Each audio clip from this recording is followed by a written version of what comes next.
Hello everyone, how are you all? I am Alok. Today we are going to start chapter 22 of your civics section, that is institutional representation of democracy. अब democracy की जो basic value हैं और ideas हैं वो first chapter में हम discuss कर ही चुके हैं।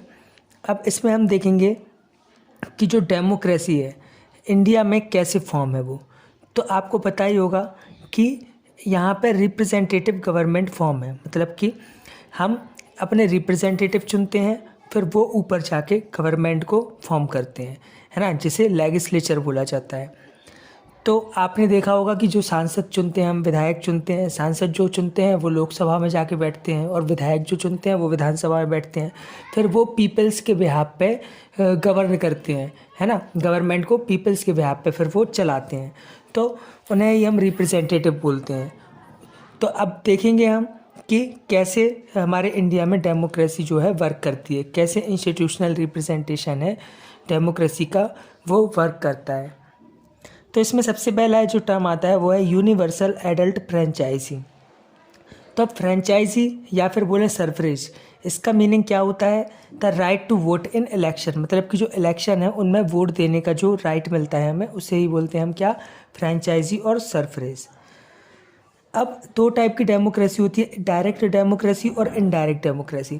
तो हम डायरेक्ट डेमोक्रेसी की बात करें तो उसमें क्या होता है कि peoples gather at one place, मतलब कि जो पीपल्स हैं, लोग हैं, वो एक जगह पर इकट्ठे होते हैं और डायरेक्ट डिसीजन लेते हैं। लेकिन अगर हम बात करें कि पॉपुलेशन जो है वो लार्ज है, बहुत ज़्यादा, जैसे हमारी कंट्री में 140 करोड़ की समथिंग पॉपुलेशन होने वाली है, तो वहाँ पे एक जगह पे लोगों का इकट्ठा होना काफ़ी मुश्किल है ना, तो वो नहीं हो सकता। तो इसलिए हमारे यहाँ कौन सी डेमोक्रेसी वर्क करती है? Indirect democracy. डायरेक्ट डेमोक्रेसी की बात करें तो जैसे विलेज में ग्राम सभा होती है ना, या फिर पंचायत होती है, तो उसमें लोग इकट्ठे हो जाते हैं और डायरेक्ट डिसीजन ले लेते हैं, तो वो डायरेक्ट डेमोक्रेसी का पार्ट है। लेकिन इनडायरेक्ट डेमोक्रेसी की बात करें तो जैसे हम जो सांसद चुन रहे हैं, विधायक चुन रहे हैं, वो इनडायरेक्ट डेमोक्रेसी कहलाती है ना। इससे आपको मीनिंग क्लियर हो गया होगा। अब हम बात करते हैं बिगिनिंग की। जैसे अमेरिका और इंग्लैंड में क्या होता था पहले कि सभी लोगों को वोट देने का अधिकार नहीं था, है ना, केवल जो वाइट पीपल हैं उनको ही वोट देने का अधिकार मिलता था। लेकिन अगर हम इंडिया की बात करें तो हमारे यहाँ शुरू से ही क्या है कि जब से हम आज़ाद हुए हैं 1947 के बाद से सभी पर्सन्स को वोट देने का अधिकार है, सभी वोट दे सकते हैं। ओके, अब यहाँ पे जो बात हुई है यूनिवर्सल एडल्ट फ्रेंचाइजी की, तो उसका मीनिंग क्या है?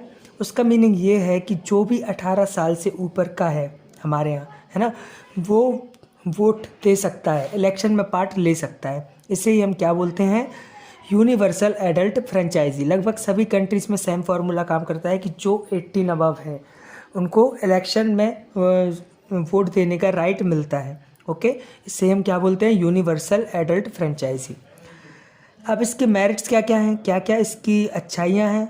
तो पहला क्या है? 1 पर्सन 1 वोट, मतलब कि एक पर्सन जो है उसका एक वोट काउंट किया जाएगा। इससे मीनिंग बहुत ही क्लियर होना चाहिए। क्या होगा कि एक पर्सन को एक वोट देने का अधिकार है और उसके वोट की वैल्यू भी उतनी ही होगी। नहीं तो अदर कंट्रीज़ में क्या होता है कि जो वोट का रेशियो रहता है वो अमीरों का ज़्यादा होता है और जो गरीब हैं उनका वोट रेशियो कम रख देते हैं, है ना। लेकिन अपने यहाँ क्या है, सबको बराबर का अधिकार है। उसके बाद है रिस्पॉन्सिबल गवर्नमेंट। अब हम उनको वोट दे रहे हैं, हमारे थ्रू ही वो इलेक्शन जीत रहे हैं, तो वो उनको हमारे हिसाब से काम भी करना पड़ेगा, नहीं तो नेक्स्ट इलेक्शन में हम उनको वोट नहीं देंगे, है ना।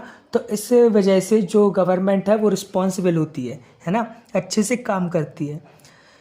थर्ड है वुमेन सरफरेज। अब वुमेन सरफरेज का मतलब क्या है कि वुमेन्स को वोट देने का जो राइट मिले, ठीक है। तो अब आप देख रहे होंगे कि इंडिया में जो वुमेन है सभी को वोट देने का अधिकार है। साथ में जो वुमेन है वो एज अ रिप्रेजेंटेटिव भी होती हैं, है ना, सांसद बन के आती हैं, विधायक बन के आती हैं, तो उनको भी चुनाव लड़ने का भी अधिकार है, वोट देने का भी अधिकार है। ओके, तो वुमेन सरफरेज भी हुआ है कि उनको भी वोट देने का अधिकार मिला है। अब हम बात करेंगे इलेक्शन की। अब आप सभी जानते ही होंगे कि इलेक्शन जो हैं कैसे होते हैं, है ना। आपने देखा ही होगा कि जो रिप्रेजेंटेटिव हैं, जैसे महापौर के चुनाव होते हैं, पार्षद के चुनाव होते हैं, विधायक के, सांसद के, उसमें जो आपके पेरेंट्स हैं, है ना, या फिर जो आपकी सोसाइटी में रहने वाले लोग हैं, सभी वोट देने जाते हैं। ओके, तो मतलब इसका क्या है कि अपने रिप्रेजेंटेटिव को जो लोग हैं वो डायरेक्टली चुन रहे हैं, है ना। तो इसमें क्या होता है, इसी को हम इलेक्शन बोलते हैं कि हमें अपने जो रिप्रेजेंटेटिव हैं उनको चुनने का अधिकार है। ओके, अब ये भी बोला जाता है कि नो इलेक्शन नो डेमोक्रेसी, जहाँ इलेक्शन नहीं है वहाँ डेमोक्रेसी नहीं है, और ये बिल्कुल सही बात है। अब इलेक्शन को 2 कैटेगरी में डिवाइड किया गया है। First is direct election, second is indirect election. अब अपन डायरेक्ट इलेक्शन की बात करें तो डायरेक्ट इलेक्शन में क्या होता है कि अपने रिप्रेजेंटेटिव को जो लोग हैं वो डायरेक्टली चुनते हैं। ओके, उसे बोला जाता है डायरेक्ट इलेक्शन।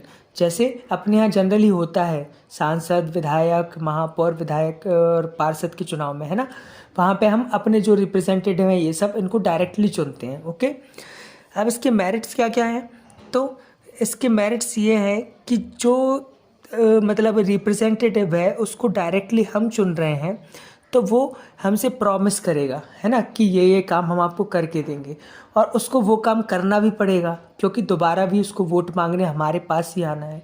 ओके, तो इससे क्या होगा कि वो रिस्पॉन्सिबिलिटी लेगा हमारे कामों की। तो ये डायरेक्ट इलेक्शन के मेरिट्स हो गए। अब कुछ डीमेरिट्स भी हो सकते हैं। डीमेरिट्स ये हो सकते हैं कि वो बड़े बड़े प्रॉमिसेस करेगा, झूठे प्रॉमिस करेगा, है ना। और साथ में एक डीमेरिट ये होता है कि यहाँ पे मोबोक्रेसी चलती है, मतलब कि उसने देख लिया कि यहाँ पे हिंदू आबादी ज़्यादा है या मुस्लिम आबादी ज़्यादा है, तो वो केवल उनको अट्रैक्ट करेगा और उन्हीं के लिए काम करेगा, क्योंकि उनमें से जो मेजॉरिटी में है उन्हीं की वोट मिल गई तो उसका काम ख़त्म, है ना। तो बाकी जो दूसरे अपन बोल सकते हैं दूसरी कास्ट या रिलीजन के लोग हैं वो उससे वंचित रह जाएंगे, क्योंकि एक ही के लिए वो काम कर रहा है और वो ही उसे इलेक्ट करके दोबारा रिप्रेजेंटेटिव बना दे रहे हैं।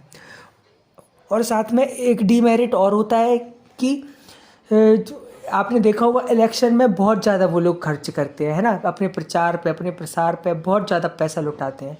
तो इसका फ़र्क क्या पड़ता है कि देश की इकोनॉमी पे असर पड़ता है इसका, क्योंकि बहुत ज़्यादा खर्च तो तुमने चुनाव में कर दिया तो अब आगे जाके क्या काम करवाओगे तुम, है ना। तो इसका जो बर्डन है वो इकोनॉमी पे भी पड़ता है। अब आ जाते हैं इनडायरेक्ट इलेक्शन पे। तो इनडायरेक्ट इलेक्शन में क्या होता है कि एक इलेक्टोरल कॉलेज होता है, मतलब कि कुछ लोगों का, कुछ पढ़े लिखे मेंबर्स का एक ग्रुप होता है, वो रिप्रेजेंटेटिव को सेलेक्ट करता है, वो रिप्रेजेंटेटिव को चुनता है। ओके, तो इसके मेरिट्स क्या होते हैं, इसके मेरिट्स ये होते हैं कि यहाँ पे बहुत ज़्यादा चुनाव का खर्चा नहीं आता, है ना, क्योंकि इलेक्शन में बहुत ज़्यादा खर्चा आता है तो यहाँ पे वो खर्चा बच जाता है।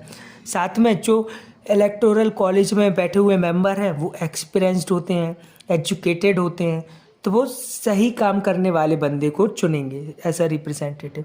ओके, फिर होता है डीमेरिट्स ऑफ इनडायरेक्ट इलेक्शन। तो मतलब कि इसके डीमेरिट क्या क्या हैं, तो कैंडिडेट डायरेक्ट पीपल्स के टच में नहीं रहता, उसको कौन चुन रहा है इलेक्टोरल कॉलेज, है ना। तो डायरेक्ट पीपल्स के टच में नहीं रहेगा तो ज़रूरी नहीं है कि वो पीपल्स के बिहाफ पे काम करे। ओके, तो ये इसका सबसे बड़ा डीमेरिट है। अब इनडायरेक्ट इलेक्शन जो है आप देख सकते हैं कि राज्यसभा और जो अपने स्टेट्स में होती है विधान परिषद, ये इनडायरेक्ट इलेक्शन के थ्रू ही होती है। यहाँ पे जो राज्यसभा में मेंबर्स होते हैं उनको पार्टी के लोग चुन के भेज देते हैं राज्यसभा में। ओके, नॉमिनेट करते हैं उनको, तो ये इनडायरेक्ट इलेक्शन का फॉर्म है। अब हम देखेंगे प्रोसीजर ऑफ इलेक्शन। तो आपने देखा होगा कि इलेक्शन जो होते हैं कैसे होते हैं, फिर भी आप उसकी एक पूरी प्रोसीजर जो है वो समझ लीजिए।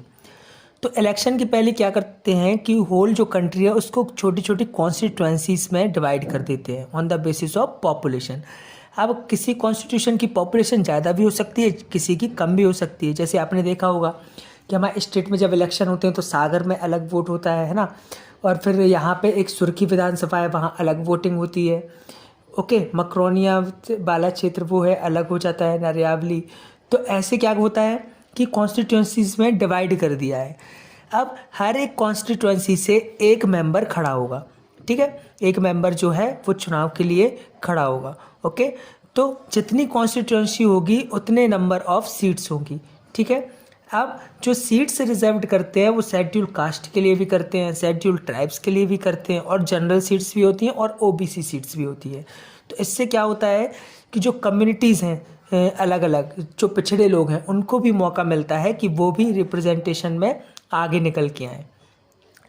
अब जो पॉलिटिकल पार्टीज़ हैं वो अलग अलग कॉन्स्टिट्यूएंसी से अपने अपने कैंडिडेट, सिलेक्टेड कैंडिडेट को इलेक्शन में उतारते हैं, है ना।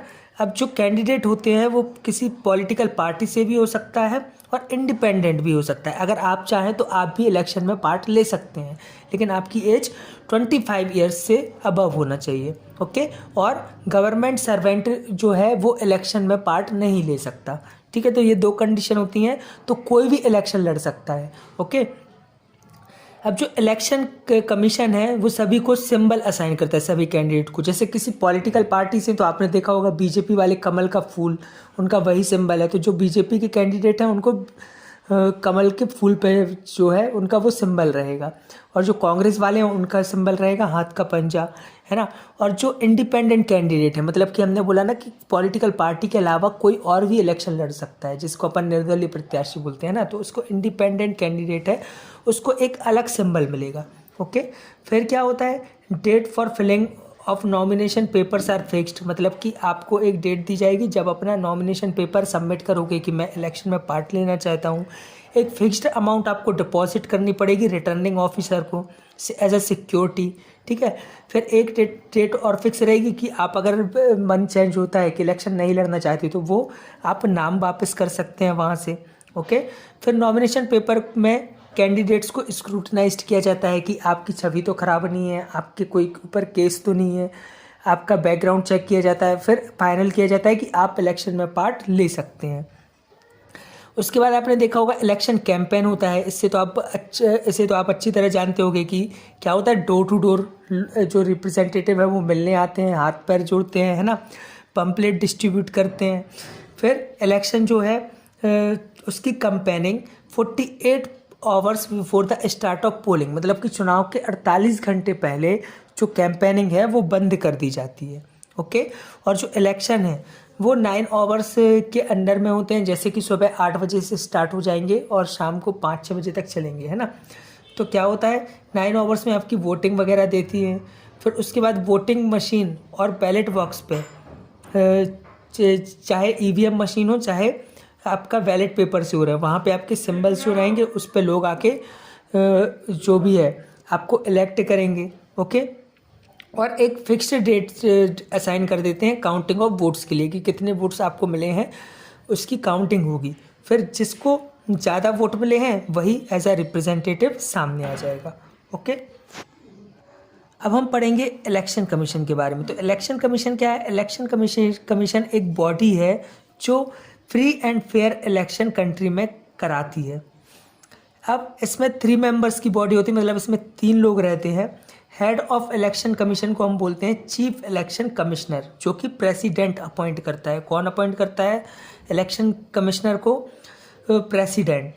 उसके साथ में 2 और असिस्टेंट होते हैं जिनको बोला जाता है इलेक्शन कमिश्नर, ठीक है। पहला होता है चीफ इलेक्शन कमिश्नर और बाकी के 2 जो होते हैं उनको बोला जाता है इलेक्शन कमिश्नर। अब इलेक्शन कमिश्नर हैं वो इलेक्शन की डेट जो है वो अनाउंस करते हैं, साथ में वोटर लिस्ट प्रिपेयर करना भी इन्हीं का काम होता है।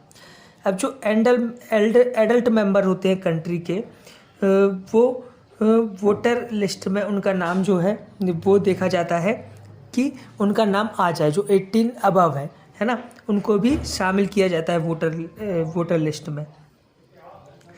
अब वोटर लिस्ट में आपको मतलब जो है एक आइडेंटिटी कार्ड भी प्रोवाइड किया जाएगा, जो इसको अपन वोटर आईडी कार्ड बोलते हैं। जैसे आप यहाँ पे पिक में देख सकते हैं, वोटर आईडी कार्ड कुछ इस तरह के होते हैं, है ना, जिसमें आपकी फ़ोटो भी रहती है, आपका नेम भी रहता है और आपकी डेट ऑफ बर्थ भी रहती है। साथ में आपका जो एड्रेस है वो भी पीछे साइड लिखा हुआ होता है। अब एक टर्म आता है ओपन और सीक्रेट बैलेट। तो अब ओपन बैलेट क्या होता है? ओपन बैलेट में क्या होता है कि लोग इकट्ठे होते हैं और सामने कैंडिडेट बैठा रहता है और अपने हाथ चुन के, है ना, जो जैसे 2 कैंडिडेट बैठे हैं तो हाथ उठा के अपने उनको चुन लेते हैं, ठीक है। तो ये ओपन बैलेट कहलाता है। इसमें एक डीमेरिट ये होता है कि लोग डर के मारे, कई बार सामने जो कैंडिडेट बैठे हैं वो पावरफुल है जैसे, तो डर के मारे वो लोग खुल के अपनी जो व्यूज़ हैं वो नहीं रख पाते, ओके। तो इसीलिए अब अपने यहाँ देखा होगा कि सीक्रेट बैलेट चलता है। सीक्रेट बैलेट में क्या होता है कि एक प्रिंटेड बैलेट पेपर होता है, उसमें कैंडिडेट के नाम लिखे रहते हैं और उसका जो सिंबल है वो बना रहता है वहाँ उसके नाम के सामने। तो हम फ्रीली अपना जो व्यू है वो एक्सप्रेस कर पाते हैं, है ना। हमें किसी का डर नहीं रहता, हम अपना जिसको वोट देना चाहें उसको दे सकते हैं, ठीक है। अब आजकल तो ईवीएम आ गई है, तो उसे इलेक्ट्रॉनिक वोटिंग मशीन बोला जाता है ना। तो बैलेट पेपर ख़त्म हो गए हैं और ईवीएम के थ्रू हम इलेक्शन जो है वो कर सकते हैं, वो भी सीक्रेट बैलेट का ही पार्ट होता है। Now we see political parties. अब जो पॉलिटिकल पार्टीज़ होती हैं उनका मेन मोटिव क्या होता है कि अपने कैंडिडेट्स वो इलेक्शन में खड़े करें, उसके बाद मेजॉरिटी ऑफ जो सीट्स हैं वो विन करें और अपनी गवर्नमेंट फॉर्म जो अपनी गवर्नमेंट है उसको फॉर्म करें। और जब इन पार्टीज़ के जो मोर देन 1/2 इलेक्टेड मेंबर्स हैं वो जीत जाते हैं, तो उसके बाद जो पार्टी का लीडर होता है उसे हम एज अ प्राइम मिनिस्टर या एज अ चीफ मिनिस्टर अपनी कंट्री में या स्टेट में देखते हैं। अब अगर डेफिनेशन ऑफ पॉलिटिकल पार्टी की बात करें तो डेफिनेशन बस इतनी है कि political party is a group of individual who share and profess a common ideology and seek to form the government by peaceful means. मतलब जो ऐसी पार्टी जो ग्रुप ऑफ इंडिविजुअल हो, मतलब कि कई सारे लोगों का ग्रुप हो और साथ में वो कॉमन आइडियोलॉजी रखते हैं और गवर्नमेंट पार्टी को जो गवर्नमेंट है उसको फॉर्म करना चाहते हैं। अब फंक्शन ऑफ पॉलिटिकल पार्टी, तो जो पॉलिटिकल पार्टी है उसका जो फंक्शन वो कैसे फंक्शन करती है, उसके जो इलेक्शन मैनिफेस्टो रहता है उसका, पहले वो चुनाव को लेके अपने क्या क्या काम उसको करना है वो अपने मैनिफेस्टो में बताती है। उसके बाद अपने कैंडिडेट जो है उनको तो इलेक्शन में खड़ा करती है और साथ में उस प्रचार प्रसार करती है और प्रॉमिस करती है कि वो आने मतलब अगर उसकी गवर्नमेंट फॉर्म होती है तो वो उन प्रॉमिसेस को फुलफ़िल करेगी। ऐसे करके इनका फंक्शन। अब यहाँ आप देख सकते हैं कि symbols of some political parties दिए हुए हैं। जैसे सबसे पहले बहुजन समाजवादी पार्टी, इसका सिंबल है एलिफेंट। ऐसी भारतीय जनता पार्टी का कमल का फूल। फिर कम्युनिस्ट पार्टी का है जिसमें आपको ज्वार काटते हुए हंसिया दिख रहा होगा। फिर कम्युनिस्ट पार्टी ऑफ इंडिया जिसे CPIM भी बोलते हैं उसका भी आपको दिख रहा होगा symbol. Indian Congress national Congress INC, Congress का सिंबल आपको दिख रहा होगा हाथ जो कि हाथ का पंजा है। फिर नेशनल कांग्रेस पार्टी जो कि जम्मू एंड कश्मीर में है उसका आपको सिंबल दिख रहा होगा। अब हम बात करेंगे मेरिट्स ऑफ पॉलिटिकल पार्टी। तो political party awakens the people, मतलब कि लोगों को जागरूक करती है उनके अधिकारों के प्रति। तो पॉलिटिकल पार्टी का ये सबसे बड़ा डीमेरिट है। मेरिट है। अगर डीमेरिट की बात करें तो डीमेरिट तो कई सारे हैं, क्योंकि अपोजिशंस को हराने के चक्कर में ये लोग कई बार ऐसे काम करने लगते हैं कि जो कि कंस्ट्रक्टिव नहीं होते, डिकंस्ट्रक्टिव होते हैं। ओके, रीजनल, कम्युनल और लिंगुअल पावर को अटेंड करने के लिए ये लोगों को बांट देते हैं। जैसे देखा होगा कि काफ़ी बार कई पार्टियों पर इल्ज़ाम लगते हैं कि लोगों को ये धर्म के नाम पे, जाति के नाम पे भड़का रहे हैं। अब हम देखेंगे रूलिंग पार्टी एंड अपोजिशन। अब इलेक्शन के बाद क्या होता है कि जो पार्टी जीत जाती है उसे हम रूलिंग पार्टी बोलते हैं और जो पार्टी की कम सीट आती हैं वो अपोजिशन कहलाती है। ओके, तो ये दोनों बहुत ही अच्छा सिस्टम होता है, क्योंकि रूलिंग पार्टी है वो रूल कर रही है, अपोजिशन में बैठी पार्टी उसे अपोज करेगी। तो मतलब वो उसके पास पावर होगा कि अगर मतलब रूलिंग पार्टी ठीक से काम नहीं कर रही है तो उसके खिलाफ ये लोगों को जागरूक करेंगे, उनको उनके बारे में बताएंगे कि ये काम जो है वो सही नहीं हो रहा। ओके, तो ये डेमोक्रेसी में काफ़ी इंपॉर्टेंट चीज़ हो जाती है कि एक रूलिंग पार्टी होना और उसके साथ अपोजिशन का होना। अब एक कंसेप्ट आता है बाय पार्टी और मल्टी पार्टी सिस्टम। अब बाय पार्टी सिस्टम में क्या होता है कि जो गवर्नमेंट है उसको दो पॉलिटिकल पार्टी मिलके फॉर्म करती हैं, इसको क्या बोला जाता है, बाय पार्टी सिस्टम। और मल्टी पार्टी सिस्टम में क्या होता है कि 2 से ज़्यादा पार्टी जब एक साथ आके, अलग अलग आइडियोलॉजी की पार्टी हैं लेकिन एक साथ आके गवर्नमेंट फॉर्म करती हैं, तो उसे बोला जाता है मल्टी पार्टी सिस्टम। ठीक है, मल्टी पार्टी सिस्टम जो है वो वर्ल्ड में काफ़ी अच्छा वर्क कर रहा है। जैसे अपन बात करें इंग्लैंड अमेरिका में, यहाँ पे बाय पार्टी सिस्टम है, और इंडिया, ब्राज़ील, फ्रांस में हम देखते हैं कि मल्टी पार्टी सिस्टम है। ओके, अब हम बात करेंगे कॉलिशन गवर्नमेंट की। कॉलिशन गवर्नमेंट में क्या होता है कि जब एक पार्टी को सफिशिएंट सीट्स नहीं मिलती हैं, तब उस कंडीशन में जो कई दूसरी पार्टीज़ हैं वो एक दूसरे को सपोर्ट करके गवर्नमेंट फॉर्म करती हैं, उसे बोलते हैं कॉलिशन गवर्नमेंट। जैसे सुना होगा गठबंधन आपने, है ना, गठबंधन की सरकार बन जाती है, तो इसे बोला जाता है कॉलिशन गवर्नमेंट। अब इसमें क्या होता है कि एक से ज़्यादा पार्टी मिलके चुनाव लड़ती हैं। जैसे आपने देखा होगा कि जो अपना ये बीजेपी का चुनाव हुआ था, तो उसमें उसके साथ बिहार में नीतीश कुमार की पार्टी भी थी, पासवान की भी पार्टी उनके साथ चुनाव लड़ रही थी, शिवसेना भी उनके साथ मिलकर चुनाव लड़ रही थी, फिर बाद में अलग हो गई। तो क्या हो रहा है, एक पार्टी जो है उसके साथ कई और पार्टी मिलकर चुनाव लड़ रही हैं, तो उसको बोला जाता है कॉलिशन गवर्नमेंट, गठबंधन वाली सरकार। ओके।